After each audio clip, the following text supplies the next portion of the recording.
Здравствуйте, вы смотрите «Русский час» из Дохи.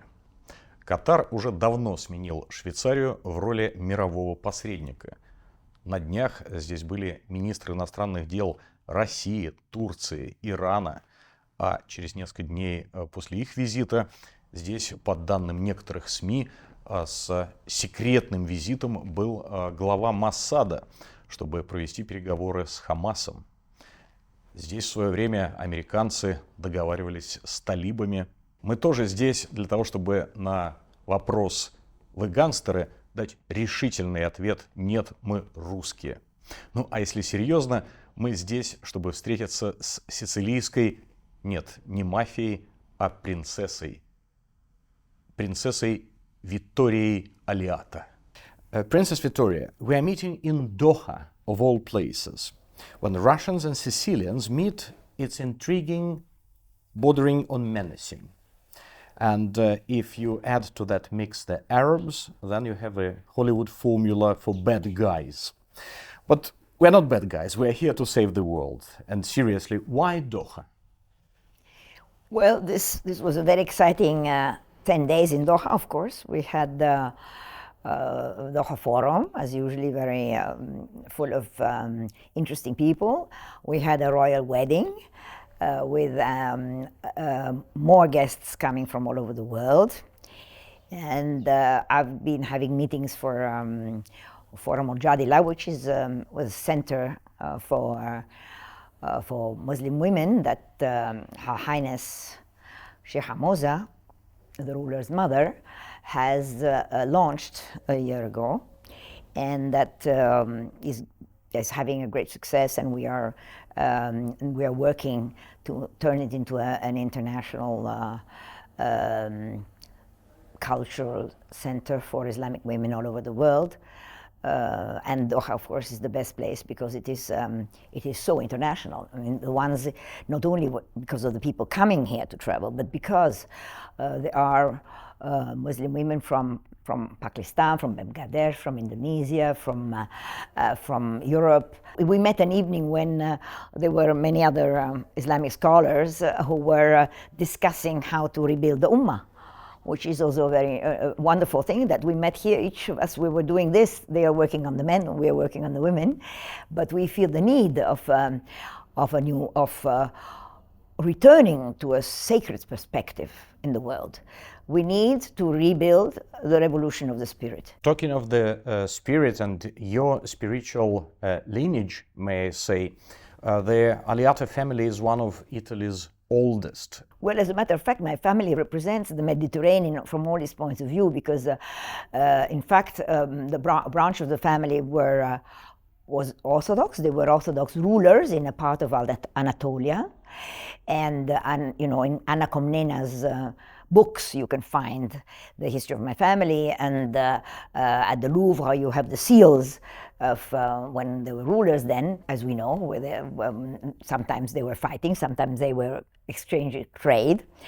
And my family started the largest bank of the Mediterranean, married into one of the oldest families in Pisa, and the bank had a seat in Damascus, had a seat in Spain, and all over the Mediterranean. It was for 200 years the largest bank of the Mediterranean, and one of the seats was in Palermo, so that when Pisa was defeated by Florence, we migrated again. One part of the family stayed in Pisa, but the main branch, which I represent today, settled then definitely in Palermo at a time when Sicily was still the center of the world, let's say, the center of the Mediterranean, really. We were on the Silk Road. We had this enormous role during the Islamic period, you know, when Sicily was for 200 years under Islamic rule. Part of it, by the way, the beginners, I mean, the ones who, the first rulers of Sicily were of the Banu Tamim, the tribe of the rulers of Doha. Pearls were traded from Doha to Palermo. They were embroidered on the mantle that, you know, the mantle of Frederick II, which became the regalia with which the Holy Roman Emperor for 1,000 years used for his coronation. They were Muslim clothes with embroidered pearls from the Gulf and created by weavers. We have to talk of a world, you see, where migration exists. You did lose your country, you went somewhere else. But people were aware that if there was a war, the armies were fighting and the people were trading.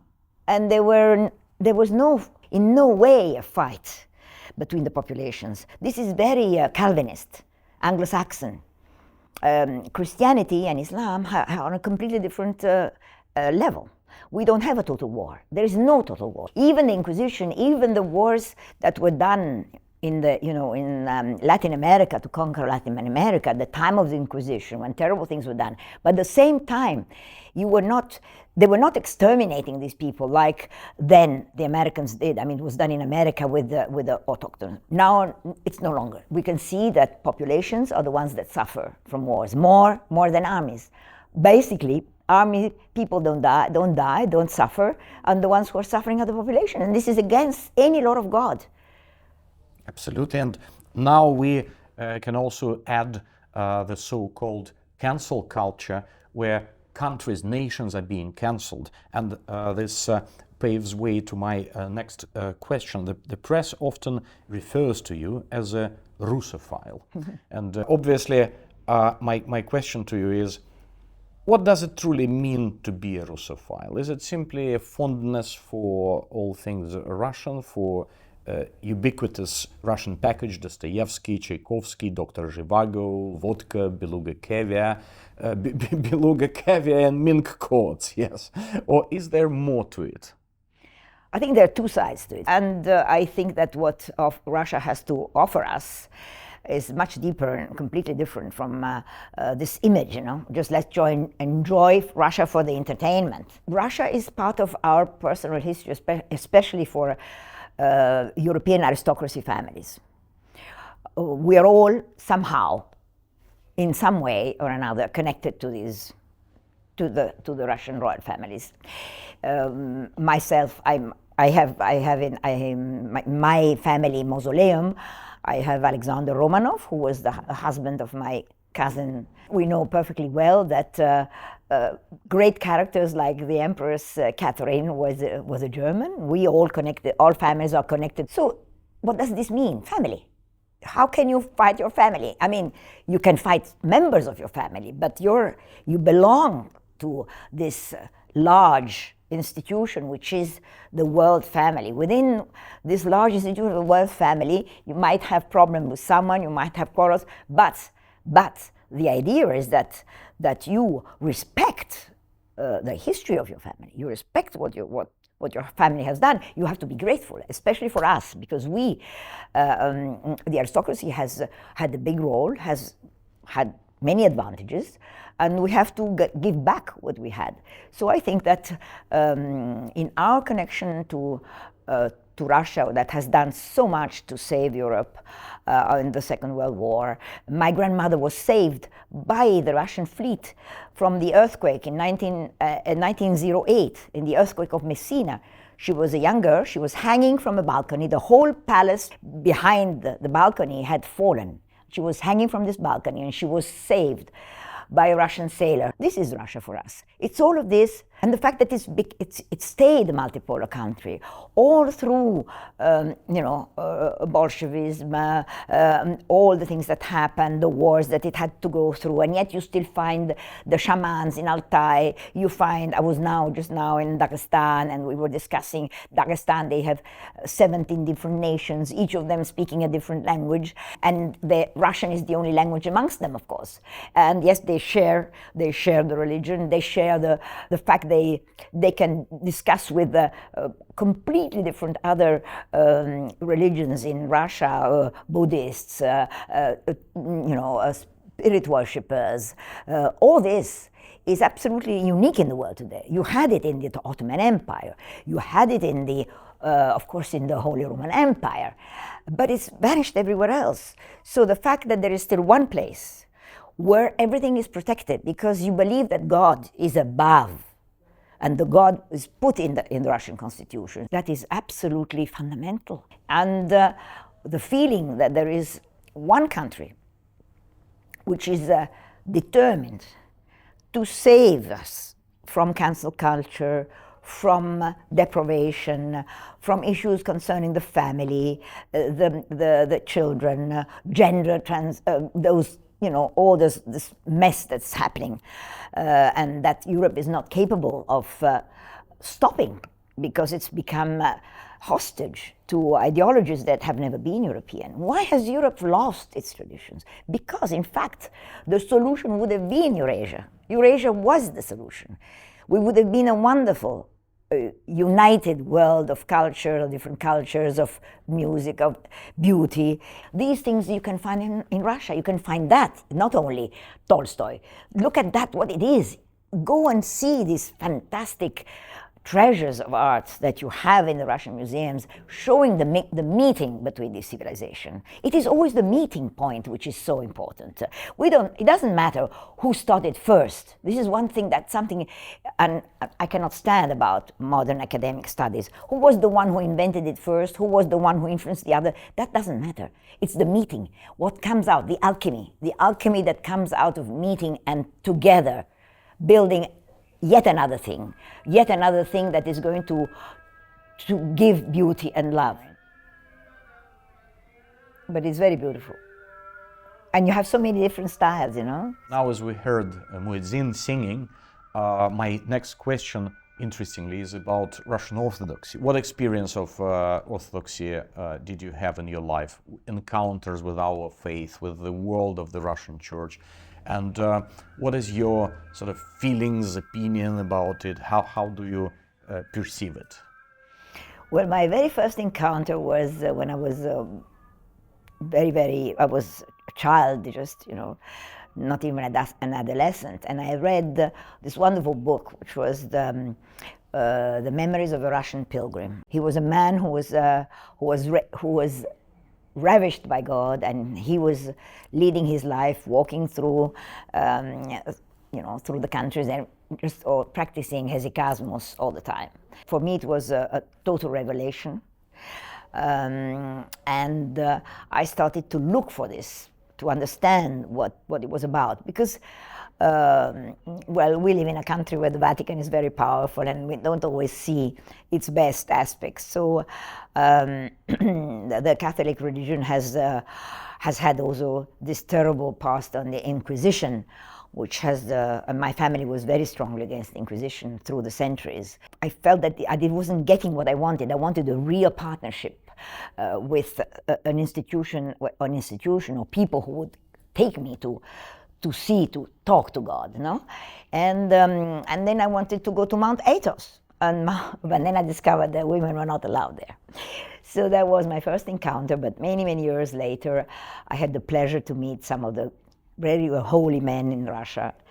And a few years ago, because I didn't start traveling to Russia until very recently, we still have Orthodox Christians in Sicily, and it is still, nowadays, after practically almost 1,000 years, it's still an Orthodox church with all the Orthodox rituals. And we always invite these Gregorian choruses from the Russian monasteries. So I've listened to these in Sicily all through my childhood. Is it time for the prayer? I think they're calling the prayer, and 5 times a day, and you're going. What it says, it's time for the prayer, it's time for being saved.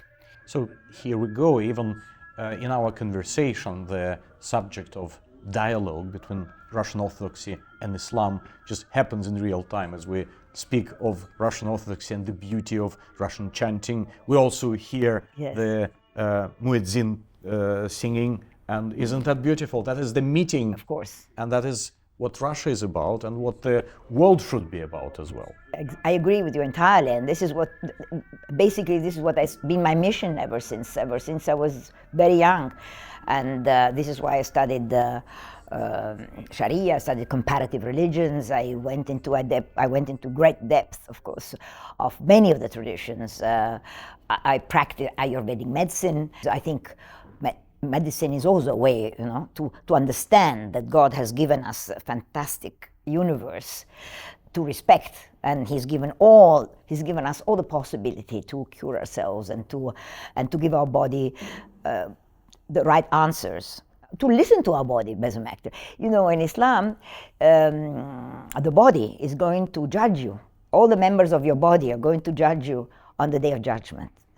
They are going to say, they are going to witness for you or against you. How did you behave with your body? Princess Victoria, you can always find this new motto in our media in Russia: pivot to the east. Well, I personally believe that Russia, or any country for that matter, should not rotate like a hinge. Russia, a continent in its own right, should be universal and have universal empathy, as Dostoevsky put it. He also wrote, "We cannot leave Europe completely, and we don't need to. Europe is also our mother like Russia, and Europe is our second mother," he wrote. Yet look where we are now in Europe, sadly. Is the umbilical cord cut, ruptured like the Nord Stream pipeline, or are the bonds between Europe and Russia strong and will survive? After all, it wasn't that long ago when we talked about a harmonious community from Lisbon to Vladivostok. Should we at least retain the concept, even if it is only from Palermo to Moscow for now? Well, also, this idea of East and West, this is very colonialistic. They call it the Middle East. The Middle East for whom? From which perspective? We call it West Asia. Why should it be the Middle East? Call it the Levant, maybe, because that was a historical word. So Russia in itself goes from east to west and from north to south. So it's a continent. We built Europe, let's say, against Russia. We built Europe on which patterns? That we are going to stop cows because they create ecological disharmony. This is we built Europe on this, instead of building it on one of our great heroes, Alexander the Great. He should have been, look, he did fight. I mean, he was a man, but he went first to the oracles. He went to Egypt. He went all the way to India. And what did he do with the Indians? He didn't fight. He made agreements. What did he do in Persia when he won in Persia? What did he do? He made his warriors marry Persian women. This is Europe. And this should have been Eurasia, based on these ideas. So Europe has lost its ideas, the cancel culture that we're discussing. So Europe has lost its ideas and Russia has kept it. This is the difference. Eurasia meant the real entity that existed, because as we were saying, we are intertwined in our history. In Palermo, in the most beautiful, let's say, Islamic building, or maybe with some of the most extraordinary miniature of Islamic painting that exist in the world, and they are in the Palatina Chapel, a church in Palermo. You have elements of Assyrian and Scythian origin, symbols that have been carried all the way from Central Asia, from northern Siberia, all the way to Sicily, and from there taken to Notre Dame. And why should we disrupt the system? I don't understand. In whose interest is this to disrupt the system? It's only money. The only reason to disrupt this system is to rule the world through money and through illegal money, because as we know, finance is completely nowadays doesn't respect the rules of God. So had we been able to build Eurasia based on our faiths, we would have respected the laws of God in finance. We would not have allowed commodities, basic commodities like wheat, rice, cotton, to be hijacked by speculation, to destroy nations in one night, to make people poor because somebody's playing on the stock exchange in London or in New York. And these emperors would have never allowed this. This is why the empires were destroyed. The empires were destroyed because finance had to take over. And they would have never allowed it. Neither the Ottoman Empire, nor the Tsar, nor, of course, the Roman Holy Empire. It was based on other principles. Now it is only a financial issue. Financial issues are the ones that are ruling the world. And I think that the cooperation, a strong cooperation of Eurasia, I mean, together, would have stopped this. It would have been a priority to stop it. How can we accept a world where the rich become so rich and the poor become so poor? It's another war, yes. It's just another war. Not only the fighting wars against the people, again, the fact that people are becoming so poor. It cannot be allowed to have these, sort of huge capitalists. I mean, these things that own the world, these entities that are above countries, above everything, and they are much more powerful than anything. I think this wouldn't have happened had we built Eurasia. We would have had a balanced relationship between of the continent of America, the continent of China, and then Eurasia, and with these different cultures, philosophies, backgrounds, we could have shared a beautiful world. We could have worked together for a better mankind, humankind, and for justice between the human beings, where there is no justice today. And this is something that each of us is responsible for this. Each of us is responsible for if somebody is dying of hunger. Each of us is responsible if there is injustice, if there people are murdered just because of their faith. If you put the rose-tinted glasses aside, Sicily, your home, is also home to the largest US air base in Italy. Historically, the US maintained its military presence in Italy under the guise of countering potential invasions of Europe by the Warsaw Pact, now they say by Russia, and also to watch, police the MENA region. As an Italian and a Sicilian, what are your thoughts on this matter? Does the US policing work? Sicily has paid an enormous price for the so-called liberation of Europe. Because the Americans, the British and the Americans, the Allied forces landed in Sicily, And in order to land happily, peacefully, without having problems, they brought back from America criminals who had been, who had emigrated at the time of fascism because they were criminals, ordinary criminals. The idea of mafia is very, let's say the name mafia is very recent. In fact, the mafia was an opposition to the unity of Italy, which was manipulated by external forces as well, because Sicily is so strategic that, of course, nobody wanted it to be part of such a big entity as Italy. Palermo was the most beautiful city in the world, and they managed to destroy 200 palaces. I mean, the most beautiful city in the world. It was destroyed at the end of the war. The war was over. It's like the story of Hiroshima. And it's still not rebuilt. I mean, we still have the consequences of this terrible destruction that was made. And why was it made? Because they wanted to land with the mafia happily. They promised these people to be ruling the place. They put them in power. It is the Allied occupation force. It has been instrumental to all the murders. Italy had been subjected to terrorism ever since the end of the war.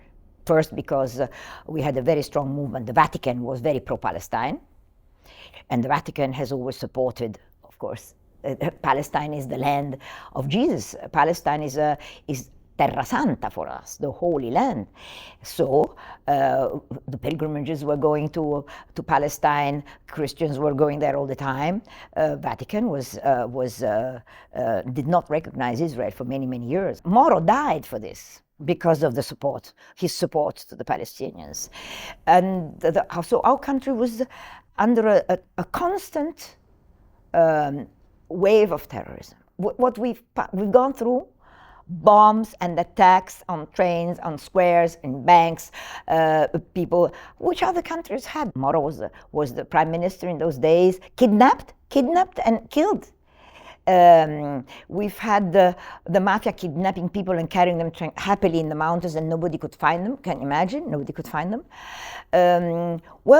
Italy has paid a huge price for its position of, for its, of course, friendship for Russia, even through all the Soviet period, because we had very big intellectuals and a big Communist Party and great intellectuals of any. I mean, somebody like Luchino Visconti. He was a filmmaker and he was a communist. You know, what? And so Togliatti and Lada, which is Piat, and Gianni Rodari, course. Ricchi and Poveri, and all that. Exactly. So this is Italy. We were there. We were the non-aligned. We were with the Arab world. We were with everybody, and I think that this is our civilization. How can we cancel now? We had the ridiculous thing that we signed an agreement a few years ago, changing pig was in Sicily, and we signed an agreement. The states signed an agreement of the Silk Road, the Belt and Road Initiative, and then. After a couple of years, the following government decided not to renew it, to cancel it. And I said, Italy is the country of Marco Polo. We had connections with China, and we were trading and having perfect connections. And we introduced China to the world, and now we cancel our relations to that. But because we've been put under such pressure all these years, we are completely occupied. And the mafia was an occupation army. Now we somehow managed to really, I'm not saying get rid of it, but their weight has been reduced. But for sure, I mean, the drug traffic and all of these things that still go on, we know whose instruments they are. And we are very tired about that. We are very tired because they've been showing us in the movies. This is typical, of the Americans. They know how to deal with the media, they know how to use them. So Hollywood was built to say the indigenous populations of America, the so-called Red Indians, they were savages, they were violent, and so we have civilized America. So Hollywood was done. All those Western films, I never wanted to watch them when I was a child, and I know why now. Because, of course, they were telling a fake story. And fake stories, the movie business has been created, and I know very well, I'm in the movie business. My father invented underwater filming. We still have a very important film company. We were attacked. We had very bad experiences. We were attacked because we were believing in an independent, sovereign Sicilian movie, showing the real story. And yet, no, because you had to tell the story of Sicily being a country of mafia. You shouldn't go there. No tourism, no respect for the place. The Sicilians are mafiosi. We're not mafiosi. Last but not least, The Lord of the Rings. I must say that for a huge part of Russian readers, Tolkien is as much ours as Tolstoy or Pushkin is. What is The Lord of the Rings for you, and what is its importance today? Well, of course, The Lord of the Rings has framed my life, because I translated into Italian when I was not yet 16. The author, Professor Tolkien, was alive, and he gave me very strict orders.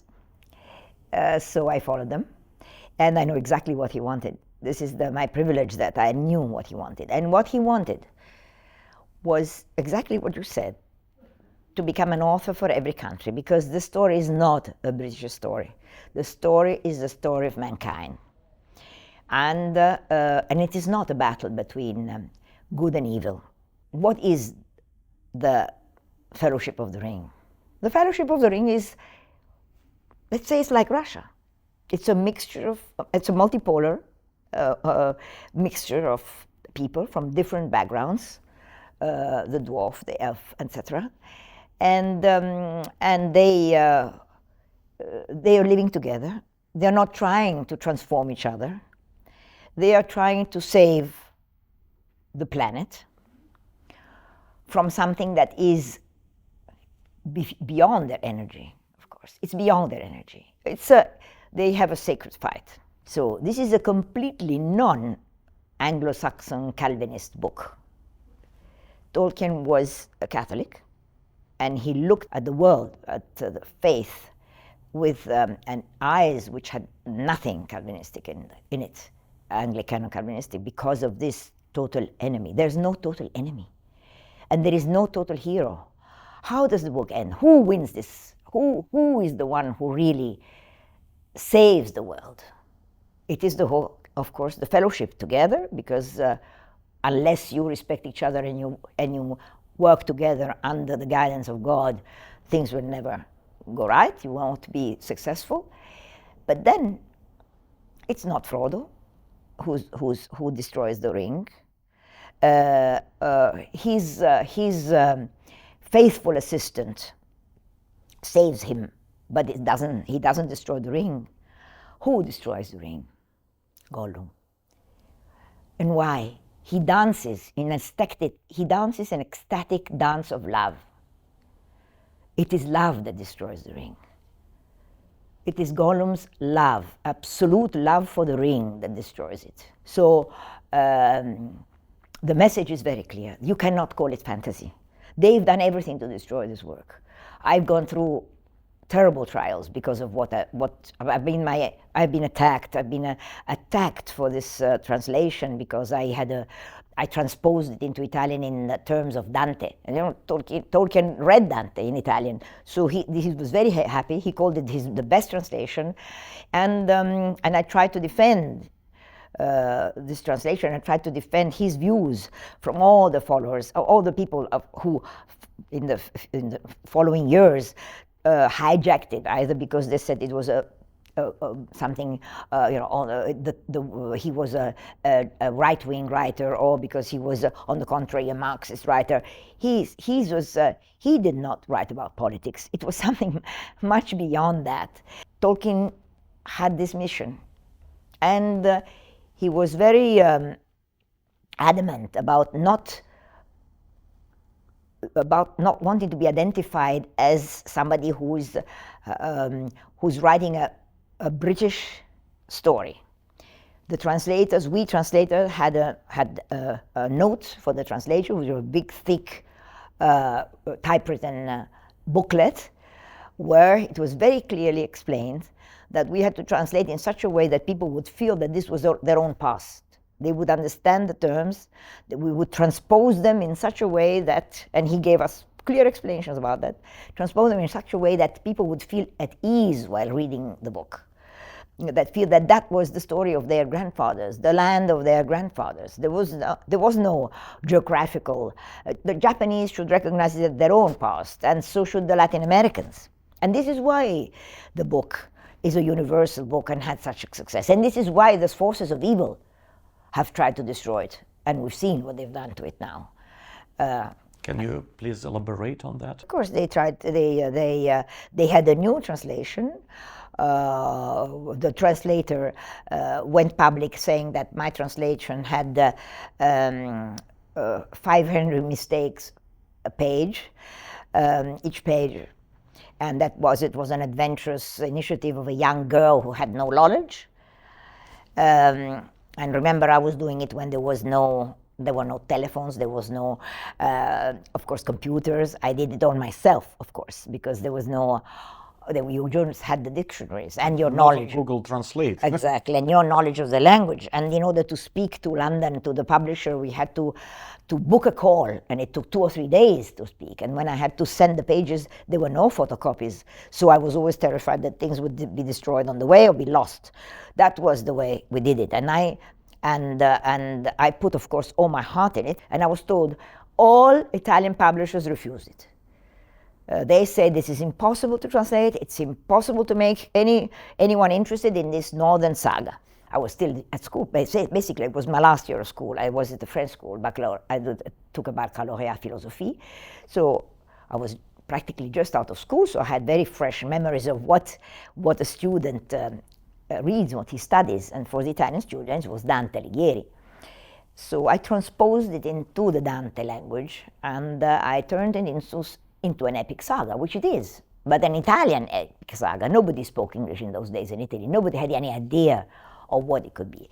And from that moment on, the book became very, very popular, but it was attacked immediately. I was attacked in every possible way. So much so that then I went away. I left the country. I went to the Arab world. I was studying already Islamology. I went to the Arab world. I never came back for more than over 8 years. Why was it attacked? What was the reason? Tolkien passed away, and there was the first people who took over let's say, the publication of the book after the first publisher. One of the editors called himself a pagan and tried to give a turn to an explanation of the text, actually writing that he was influenced by Aleister Crowley. You know who was Aleister Crowley? A Satanist. So this, of course, I tried to fight back, and I couldn't. I didn't know how to defend the author. I was 17, and he had just died. There was no way I could do it. I almost had a nervous collapse, and then I decided, well, you know, I'm studying Arabic. I'll go away. I'll just go away, and I'll come back when something has changed or whatever. And of course, when I was away, the book became very popular in the right-wing politics in Italy. So it became, they had these hobbit camps, and which was the right wing, which of course the left wing said that they were fascists. Probably some of them were. So it became a kind of what was called the Bible of the neo-fascists. A few years ago, the people from the left started saying, no, he was a Marxist, so we have to have a Marxist translation. So it's like Bible or the Quran. There are all sorts of people who try to gear it towards their own beliefs. Exactly. And, you know, on the left, on the right, but Tolkien is neither, obviously. Obviously not. They said it was fantasy. It's not fantasy. We know that epic is not fantasy. And in the end, now we witness these huge Amazon series. Amazon paid the estate $250 million to get the rights of The Lord of the Rings.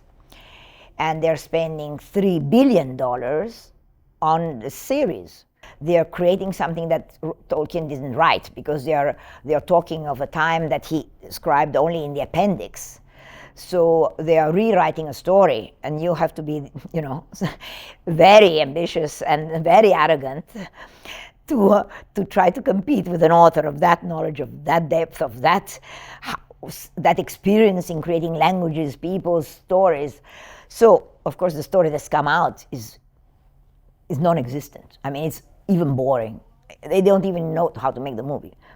And thank goodness, maybe after all, it's better that it's so bad.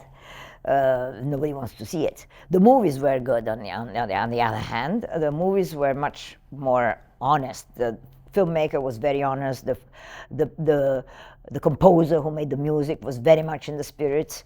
And the film helped a lot, the new generation in those days, to get to read the book. But now I think they have killed Tolkien. To add insult to injury, as they say, according to Al Jazeera and many others, we know that inside, but it's now becoming known internationally, in Ukraine's new language of war, some Kiev officials label us Russians as, believe it or not, orcs, and Moscow as Mordor.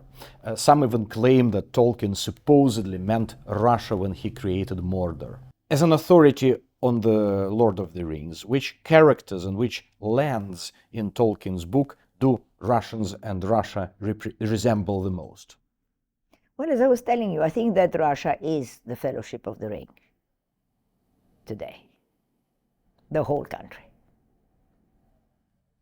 How brilliant. What a wonderful finale to our interview. Princess Vittoria, thank you very much. I'm fascinated with our interview, and let it be the first in a rather long series There is so much to talk about, but obviously not everything at once. Well, it was wonderful to meet you in such a exotic and yet central to our vision and our mission. And I hope that this will lead us further and always on the path towards God. Interestingly, nowadays, not all roads lead to Rome. Some lead to Doha and to Moscow, and to Palermo. And maybe to Palermo as well, yes. We are also multicolor, a small multicultural island, but with a great destiny, I think, if we work together. Absolutely. Thank you very much, Princess Vittoria. Thank you.